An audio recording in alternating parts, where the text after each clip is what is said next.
Okay. The plan was now I'll do the cheery photo bit, which is very lightweight. And I mean, Ian, super serious. I mean, the most expensive camera of the group here, I believe. This will be like teaching your grandmother to suck eggs. But generally, it's just happy advice for recording. You could explain following torch signals to him. I don't think it would be worthwhile. I think he's too old to learn. I know I am. Never. Excellent. We've been suffering awful solar salesmen for the last few days, and having a child round to tell you about solar panels and inverters is just laughable. It's so cute. It's like being at a school gate. Anyway, let us inflict more PowerPoint upon you, and do shout out. I think this one is more interruptible because whereas Dawn is a fragile flower, I can cope. But it'll just hopefully thematically interesting. And the last talk is the best one because that will be shiny pictures of nice mollusks, and the best ones are at the end. Plenty of time for questions after that, of course. Okay, let me see if we can get ourselves back sharing stuff. So I'll stop the camera just to maximize the degree of discomfort.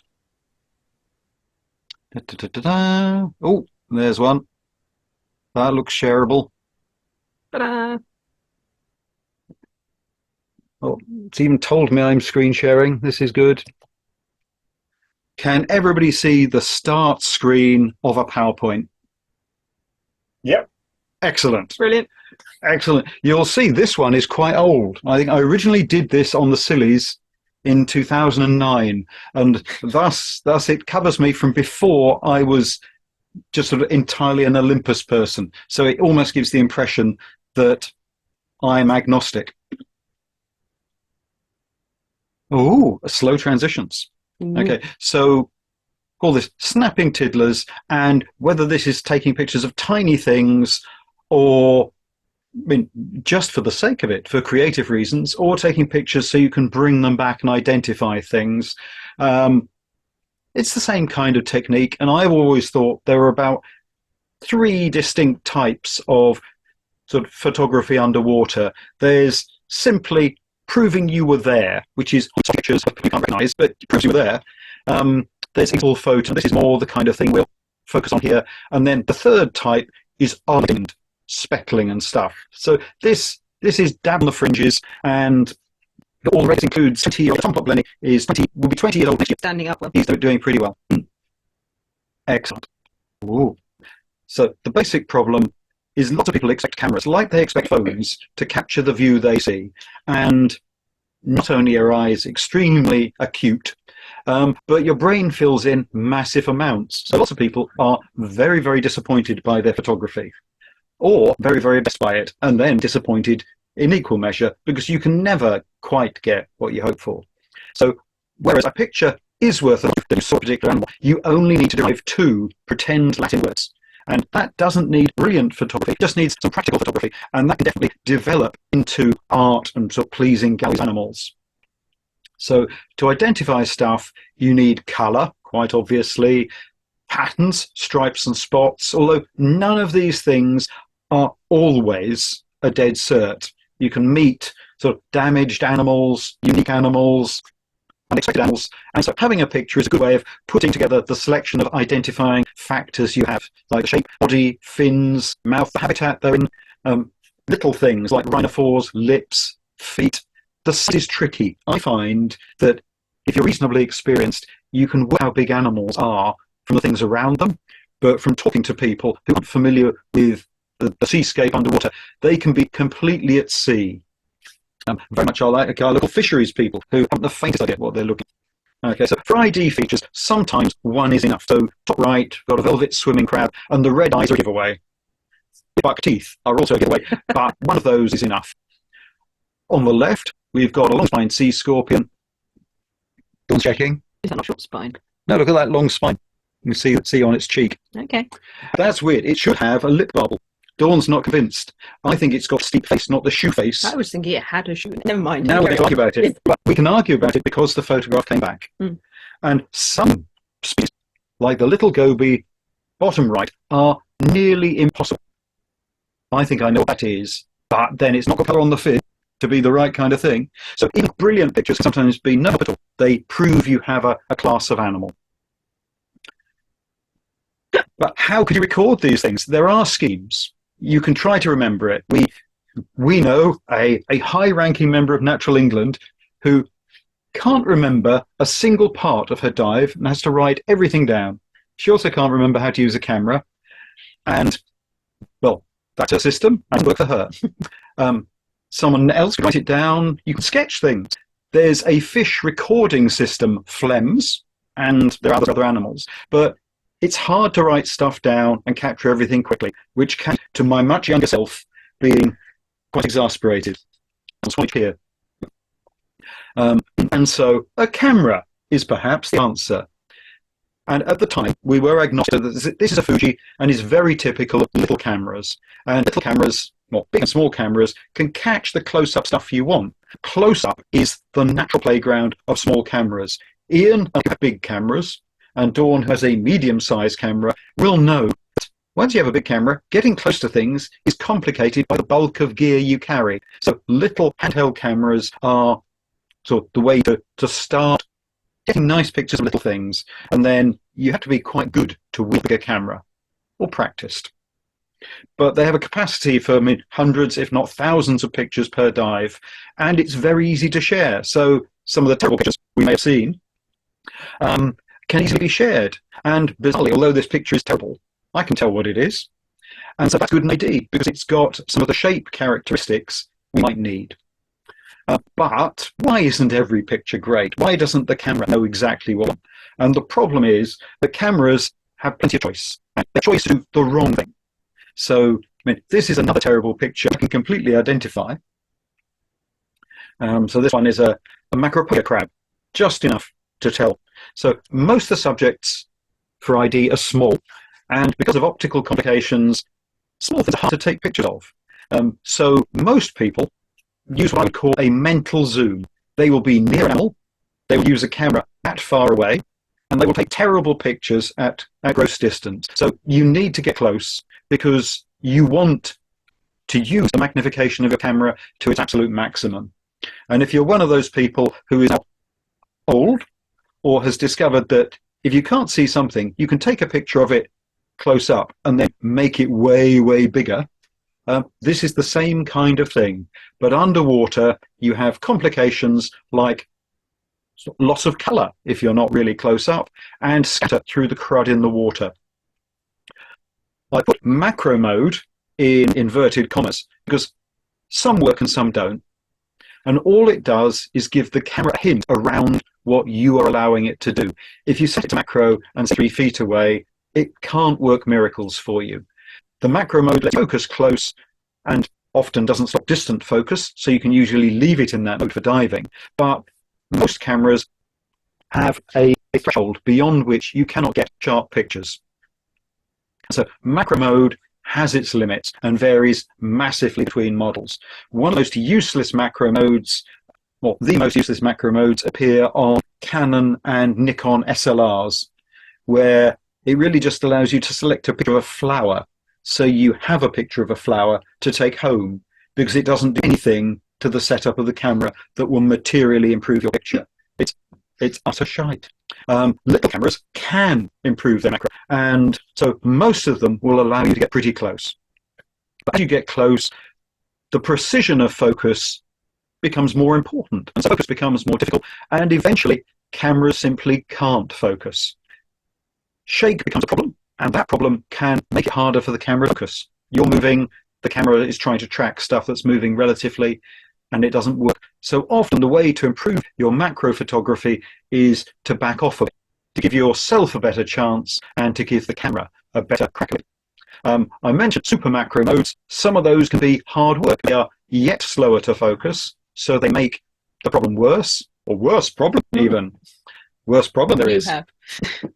And often you get so close, you block the light that was coming in and your own view. so hard to frame and use that superpower. So the miracles you mustn't expect are taking pictures light that you deem acceptable, but the camera cannot work in. The camera can't make beautiful red pictures and capture vivid life in dank green light. It really can't. It gets lost as you go down. Light loses its intensity depth, and especially with crud. I was diving in Scotland, and we had storms. It was beyond 5 meters. It was pitch black because the surface had so much crud.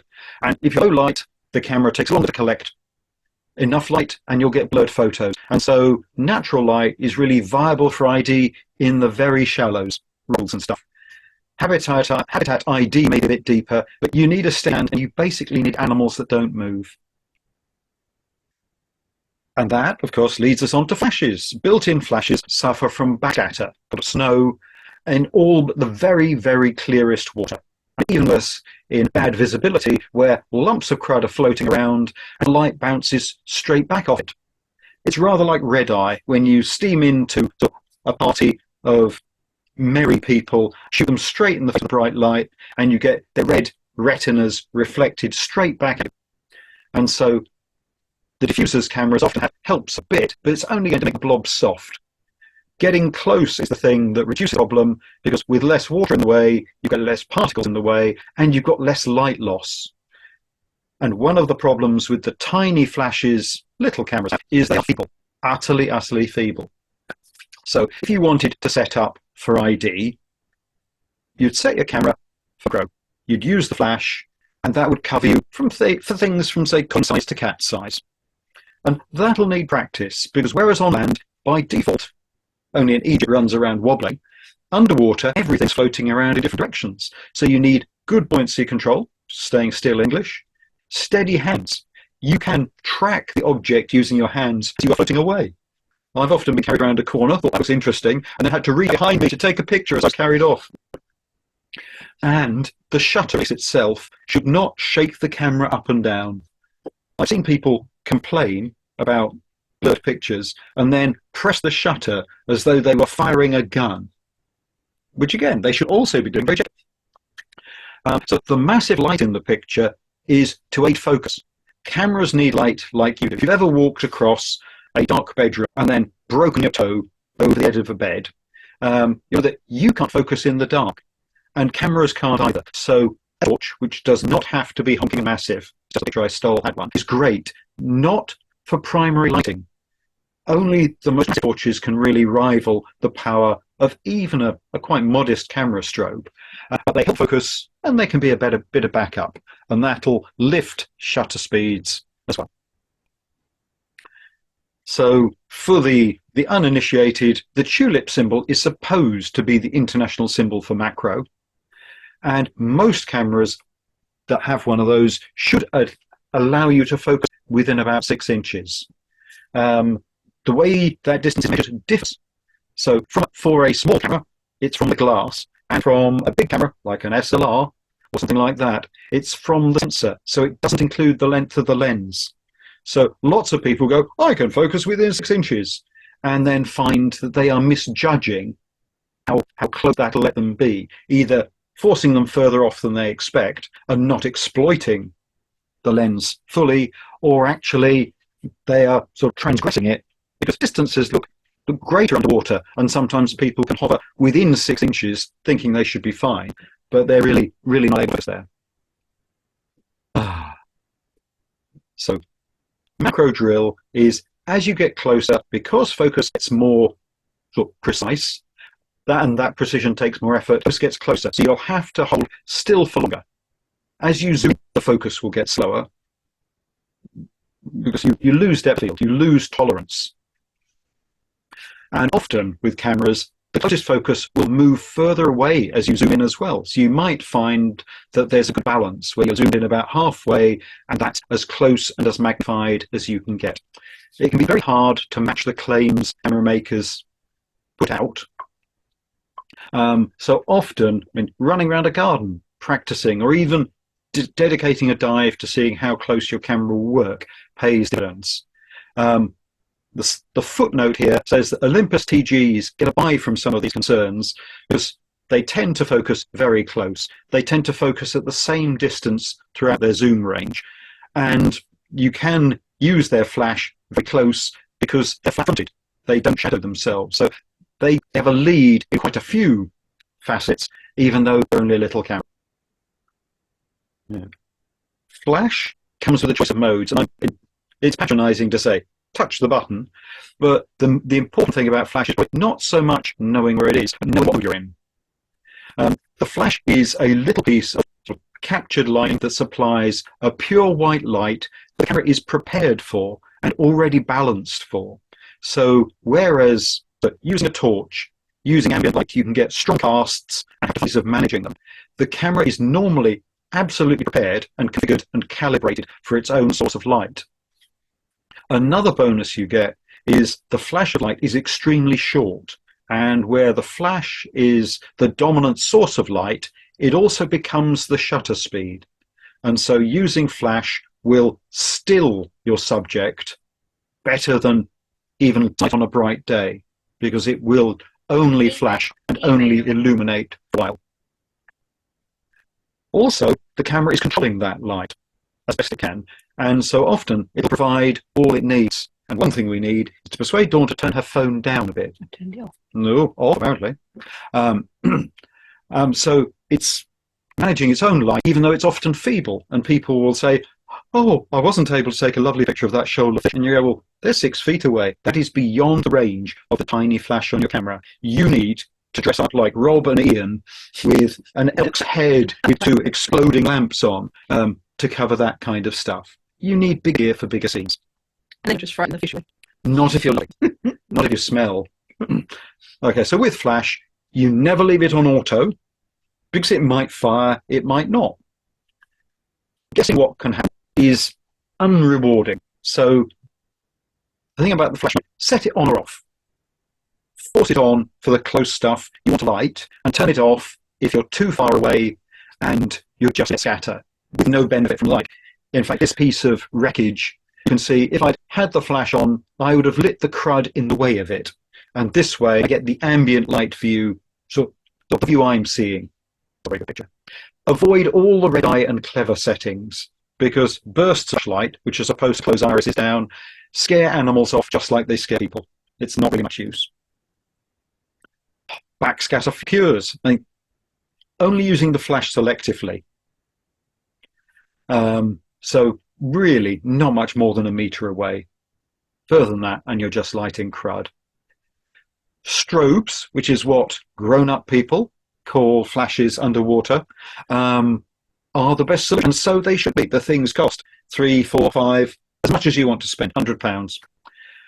Some people are big fans of magic filters, which are very red. They're trying to exclude non-red light to red view. Since they lose a whole load of light and can't add any light, they need care. They only really work for habitats or brightly lit areas in the shallows. I don't think they're much use.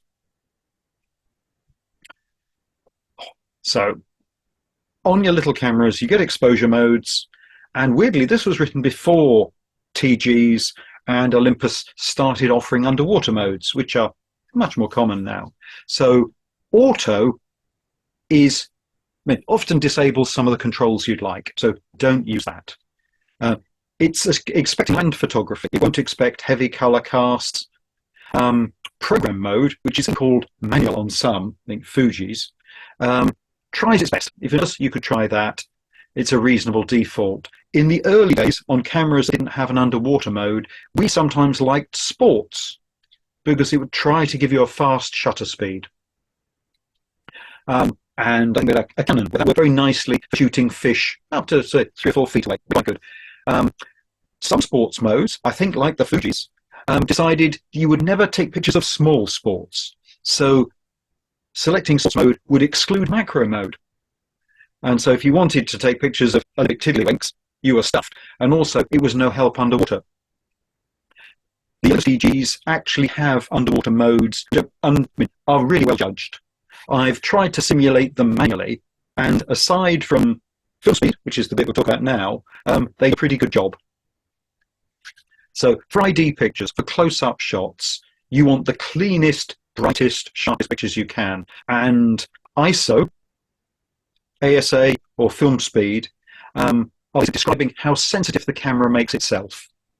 And again, if you've fumbled around a bedroom in the dark, your own, I hope, you'll perhaps know that sort of the view you have is somewhat fuzzy, grainy, perhaps even moving and rippling with little dots. Depends how much you've the camera suffers from that, and that's sort of high ISO gain, high film speed. So for nice shots, whether on underwater or in the garden, you want to try and push the film speed down. And that means you'll probably have to do it because the camera won't understand in the same way you do what your priorities are. ISO modes like auto often should use the lowest possible, but I know on the TGs will use a higher speed to be safe. And it's better for you to hold still and have good technique than for the camera to make your pictures look knitted. Just having a quick drink. So only use the auto mode if you're unsure. Never set the film speed setting to be high to be safe, because your pictures will by default be more grainy, even the ones that could have been good. And that would be such a shame. I can tell you're all looking very tempted. So here are some numbers. These may not mean anything to you. Low is good and clean in light, and good light can be big torch, is definitely light or strobe light. High is anything above normal. The smaller the camera, the worse the fuzziness gets very rapidly with elevated film speeds. It can help in poor light and without a flash. Fine for habitats. Again, bigger cameras can tolerate a bit more kind of stuff. So, focus locations. Almost all cameras come by default with a whole load of focus spots they search. On the whole, that's pointless, because underwater you are pointing your camera at the thing in the middle of the picture. So don't give it a choice. The cameras look for detail. They search around contrast. And so if you want to take a picture of a blobby plain slug in amongst sort of fine detailed hydroids or black and white shells, the camera would go, oh, black and white shells, love that. And you would to get it to focus on your slug. So anticipation of a boring slug later on. This is a Goniodorus that doesn't have much detail. A camera free to choose wouldn't necessarily choose the bit you wanted of that slug. So I'd say set to center focus, and then if you want to say focus on the rhinophores, the antennae on the left hand of a slug, half press the shutter, get it to focus on that point, and frame as you choose. An allied point about centers is that the camera's playing on land, and all the clever modes expose for the whole scene and not necessarily the thing you want. So if you're taking pictures of a bright white nudibranch, the camera will go, oh, that's a bit bright. I should average that with everything else. And so you might have an over white slug and an over bright background that you don't want. So I favor metering where the camera looks at the thing you want exposed. You just decided on that with the setting and goes with that. It might be poorly exposed somewhere else, but you probably don't mind that. Center weighted is less extreme. And so some cameras don't have spot exposure. Some have a whole wide range of choices, but rarely do you need anything other than spot or center weighted, because usually one thing is important to you. For weirdos like Ian and I who try to take pictures of habitat, spot's not appropriate, but that's a message for another day. So here's a little. So it is bright, and we don't want it overexposed. So spot metering would expose for the back of this slug. And that's kind of.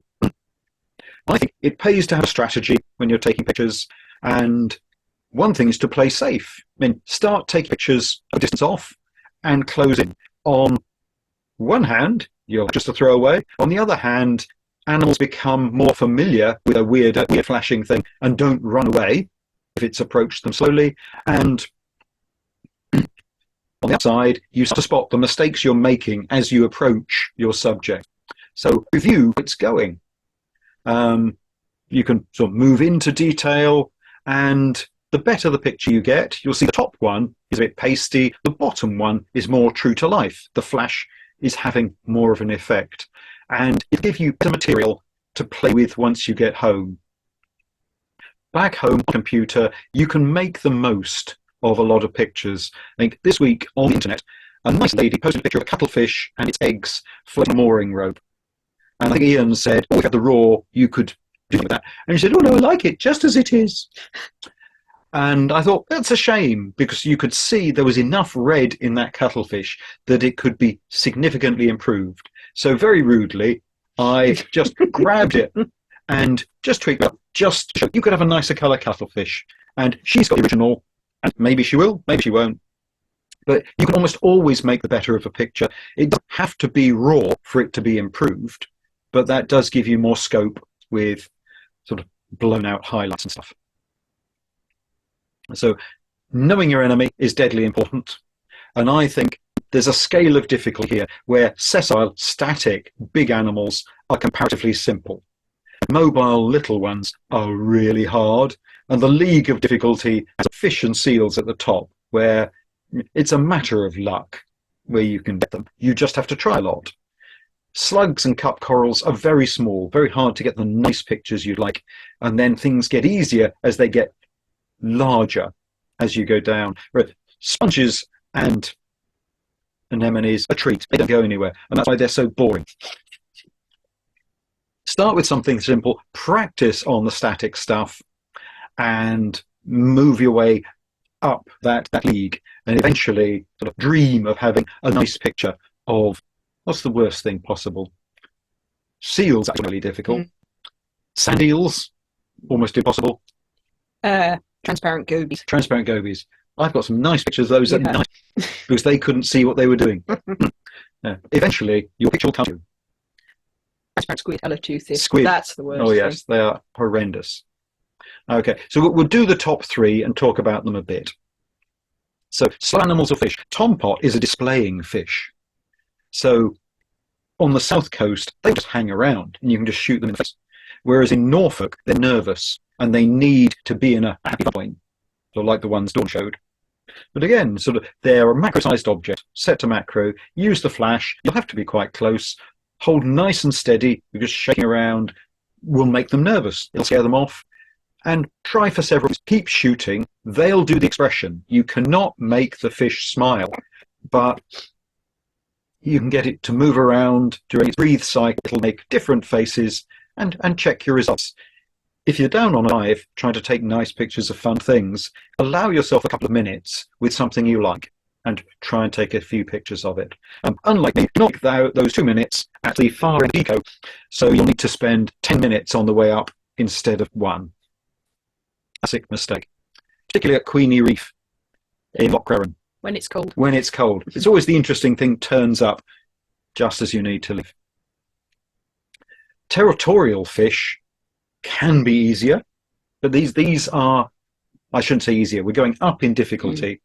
So things like gobies and dragonettes, there's a lot of them around. You know where they'll be, but they tend to zip out. Sometimes gobies are in a great mood and will just pile up. Recently in Scotland, there were lots of very friendly gobies, and they were upsetting other gobies. They were just piling in like a kids' fight. Dragonettes always leave. Nearly always skeets off. So again, same strategy, same settings for the camera, and all these things are within the reach of a small camera's flash, because you're lighting an area that's about 1 foot across. If you're twice as far away and your view is 2 feet across, it's only 4 times the area you have to cover with your flash, so you have 1/4 of the light to play. So moving in pays dividends from a light point of view very quickly. I've got 2 twos, that's ridiculous. Okay, so same kind of stuff. You maximize, you found out how your camera gets its maximum magnification. You hold very, very still. This might require you not necessarily to hold your breath, but not to breathe in or out around the position you are at, or to compensate to hold yourself there. Holding very, very steady. You might even want a finger touching a piece of rock nearby holding the camera. And don't leave after one picture. If it's important, take a number of pictures. Dawn has a great record of taking good pictures first time, but I've tried to persuade her to take a few more, because when that doesn't pay off, it's really annoying. I once took 52 pictures of a pygmy seahorse, and the first one was the best, so your mileage may vary. Fish are the worst. What I found is quite a few fish have cycles around sites and will return. So laying in wait around a site for something like bib cycle around 30 seconds. Rock hooks do the same. They will just disappear, apparently, finally, and then pop back to see if you're still there. And you can wait, zoom as needed. You might be using macro, but you can pre-focus on point that they regularly visit and fire as they cross that point. So I've got quite a lot of nice pictures of bib. I just wish we had some more exciting fish that did that.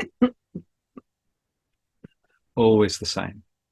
Okay, so I mean, that's taking pictures of little things. It's all about having a calm, or taking your opportunities, having a strategy, and trying to be calm about giving yourself a good chance for success. You shouldn't forget habitats, because as people, we want that to happen. So please, shoot habitat might be the time you turn the flash off, and you'll still need to hold still. Am I done yet? So there you are. Flash off if you're more than a metre and a half away. High ISO, and you'll need to have enough ambient for this to work. If you're in the dark, ambient light's not going to work. It's flash on. Excellent. I think I'm done. I think that was enough. How were people for that? Have you survived? Oh, they're still alive. They're still alive. They're still there. I thought. That's great. Thank you, Rob. Yeah. Top notch. Yeah. Excellent. Excellent. Good to have a good big another big camera person here to commiserate.